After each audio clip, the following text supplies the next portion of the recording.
نہیں چلے گا۔ اس لیے سب سے اہم چیز جو ہے عقیدہ توحید ہے۔ اگر آپ کا عقیدہ صحیح ہے تو خدا کی قسم آپ کا ایک ایک عمل اللہ کے یہاں مقبول ہوگا، اور اگر آپ کا عقیدہ صحیح نہیں ہے آپ کا کوئی بھی عمل اللہ کے یہاں مقبول نہیں ہو سکتا ہے۔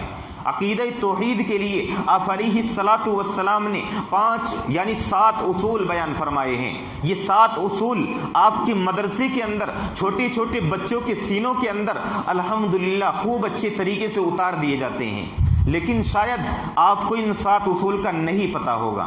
اگر آپ نے مدرسے کی چہار دیواری دیکھی ہے، آپ مدرسے کے اندر پڑھنے کے لیے گئے ہیں تو یقیناً آپ کو پتہ ہوگا، اور اگر آپ مدرسے کے اندر نہیں گئے ہیں شاید آپ کو ان 7 اصولوں کا نہ پتہ ہو۔ آپ علیہ الصلاۃ والسلام نے فرمایا، جس کو ہماری زبان میں آج ایمان مفصل بھی کہا جاتا ہے، آمنت باللہ، سب سے پہلے اللہ تبارک و تعالیٰ کے اوپر ایمان لانا۔ آمنت باللہ و ملائکتہ و کتبہ و رسلہ والیوم الآخر والقدر خیرہ و شرہ من اللہ تعالی والبعث بعد الموت۔ اس کے اندر 7 اصول بیان کر دیے گئے ہیں۔ سب سے پہلا اصول آمنت باللہ، کہ اللہ تبارک و تعالیٰ کے اوپر ایمان لانا۔ اگر کوئی انسان اللہ تبارک و تعالیٰ کے اوپر ایمان رکھتا ہے تو جتنے بھی عمل نیک کرے گا سمجھ لیجیے ایک ایک عمل اللہ تبارک و تعالیٰ کے یہاں اس کا عمل مقبول ہوگا اور اس کا اجر اس کو ضرور ملے گا۔ لیکن سب سے اہم چیز یہ بات یاد رکھنے کی ہے، اور آپ کو یاد رکھنا چاہیے، اگر ان 7 اصولوں میں سے ایک کے اندر بھی کمی پائی جا رہی ہے آپ کا ایمان مکمل نہیں ہو سکتا ہے۔ آمنت باللہ و ملائکتہ، اس کے فرشتوں کے اوپر بھی ایمان لانا ہے۔ فرشتوں کے بارے میں بھی آپ کو یہ یقین رکھنا پڑے گا کہ ہاں اللہ تبارک و تعالیٰ کے یہاں فرشتے بھی ایک مخلوق ہیں جو اللہ تبارک و تعالیٰ نے پیدا کر رکھے ہیں۔ وَمَلَائِكَتِهِ وَكُتُبِهِ، اور جتنی کتابیں اللہ نے آسمان سے اتاری ہیں ایک ایک کتاب کے اوپر آپ کو یہ کہنا پڑے گا اور یقین رکھنا پڑے گا کہ ہاں اللہ نے 4 کتابیں آسمان سے اتاری ہیں، ان چاروں کے اوپر ہمارا یقین ہے کہ ہاں یہ آسمانی کتاب ہیں۔ وَكُتُبِهِ وَرُسُلِهِ، اور جتنے بھی انبیاء علیہم الصلاۃ والسلام دنیا کے اندر تشریف لائے ہیں سب کے اوپر آپ کو ایمان لانا پڑے گا۔ آمنت باللہ و ملائکتہ و کتبہ و رسلہ والیوم الآخر والقدر خیرہ، اور آخرت کے دن کے اوپر بھی آپ کو یقین رکھنا پڑے گا۔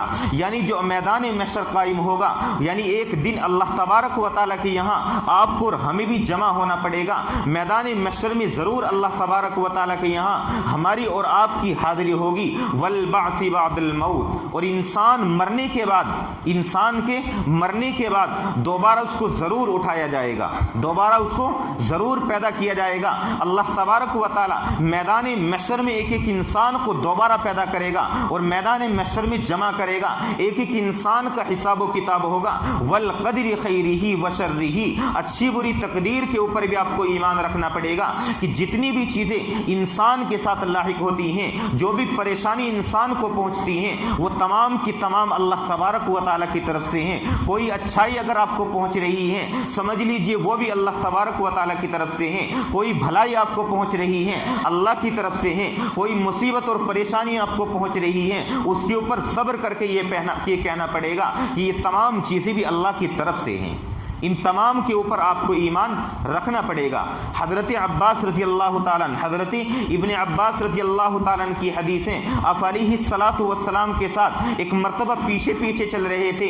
آپ علیہ الصلاۃ والسلام نے کہا کہ اے نوجوان، آپ کو پتہ ہے کہ تو اللہ کو ہمیشہ یاد رکھ، اگر تو اللہ کو یاد رکھے گا سمجھ لیجیے کہ اللہ تجھے یاد رکھے گا، اور تو اللہ کو بھول جائے گا اللہ کو کیا پڑی ہے کہ وہ تجھے یاد کرے۔ جب بھی تو اللہ کو پکارے گا، اگر تو اللہ کو یاد رکھتا ہے، جب بھی تو اللہ کو پکارے گا اللہ کو اپنے سامنے حاضر پائے گا، اور جو بھی چیز تجھ کو پہنچتی ہے اگر ساری دنیا مل کر کے تجھ کو نفع پہنچانا چاہے تو اس سے زیادہ نفع نہیں پہنچا سکتی ہے جتنا کہ اللہ تبارک و تعالیٰ نے تیرے مقدر میں لکھ دیا ہے۔ اتنا ہی نفع تجھے پہنچے گا، اس سے زیادہ نفع نہیں پہنچ سکتا ہے، چاہے ساری دنیا مل کر کے تجھ کو نفع پہنچانا چاہے، لیکن اتنا ہی نفع پہنچا سکتی ہیں جتنا اللہ نے تیرے مقدر میں لکھ رکھا ہے، اس سے زیادہ نفع آپ کو نہیں پہنچ سکتا ہے۔ اور اسی طریقے سے کوئی پریشانی لوگ آپ کے اوپر عذاب لانا چاہیں، آپ کو کسی پریشانی میں مبتلا کرنا چاہیں، اس سے زیادہ پریشانی کے اندر مبتلا نہیں کر سکتے ہیں جتنا اللہ نے آپ کے لیے لکھ رکھا ہے۔ اسی لیے تو قرآن مقدس کے اندر نبی کی زبان سے اللہ نے یہ کہلوایا ہے قُل لَا أَمْلِكُ لِنَفْسِي نَفْعًا وَلَا ضَرًّا إِلَّا مَا شَاءَ اللَّهُ۔ اللہ تبارک و تعالی نے نبی کی زبان سے کہلوایا ہے کہ میں اپنی ذات کا مالک نہیں ہوں، نفع اور نقصان کا مالک نہیں ہوں، ہاں مگر جتنا اللہ تبارک و تعالی چاہے، جتنا اللہ تبارک و تعالی مجھ کو نفع پہنچانا چاہتا ہے اتنا ہی نفع مجھ کو پہنچ کر رہے گا، اور جتنا نقصان اللہ میرا کرانا چاہتا ہے اتنا نقصان ہو کر کے رہے گا۔ دنیا کے اندر کوئی طاقت نہیں ہے کہ اس نقصان سے آپ کو نکال سکیں، جو اللہ نے لکھ دیا ہے وہ تمام کا تمام ہو کر کے رہے گا۔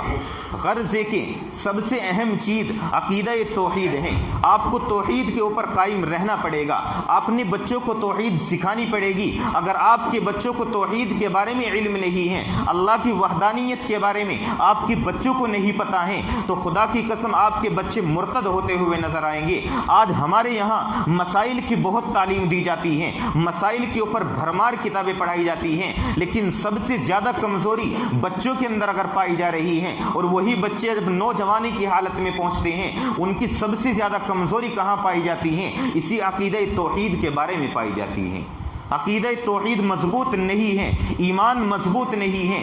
بہت سے لوگوں کو یہاں تک نہیں پتہ ہے کہ ہم کس کی امت میں ہیں، اللہ ہم کو پیدا کرنے والا ہے، اللہ نے ہم کو کس لیے پیدا کیا ہے۔ یہ تمام چیزیں اپنے بچوں کو ضرور سمجھانی پڑے گی۔ دنیا کے اندر بے شمار انبیاء علیہم السلام تشریف لائے ہیں، سب کے سب نے سب سے زیادہ محنت توحید کے اوپر کی ہے، حتیٰ کہ حضرت نوح علیہ السلام دنیا کے اندر تشریف لائے، اس سے پہلے یعنی حضرت نوح علیہ السلام سے پہلے تمام لوگ سب کے سب انسان صرف ایک اللہ کو پوجنے والے تھے، ایک اللہ کے سامنے جھکنے والے تھے، ایک اللہ کے سامنے سجدہ کرنے والے تھے۔ حضرت نوح علیہ السلام کی قوم جب یہ دیکھا، حضرت نوح علیہ السلام نے تقریباً 950 سال اس دنیا کے اوپر محنت کی ہے، اس دنیا کے لوگوں کے اوپر محنت کی ہے، صرف اور صرف عقیدہ توحید سمجھایا ہے، لیکن 950 سال محنت کرنے کے باوجود صرف 80 لوگ مسلمان ہوئے ہیں۔ 950 سال محنت کی ہیں، اور ایسا ہی نہیں ہے کہ صرف ان کو تکلیفیں نہیں پہنچائی گئی، ان کے اوپر پتھر برسائے گئے، سب کچھ ان کے ساتھ کیا گیا۔ اس سے بھی آگے چل کر کے جب حضرت ابراہیم علیہ السلام تک پہنچتے ہیں، حضرت ابراہیم علیہ السلام نے بھی سب سے زیادہ محنت جو کی ہے اسی توحید کے اوپر کی ہے۔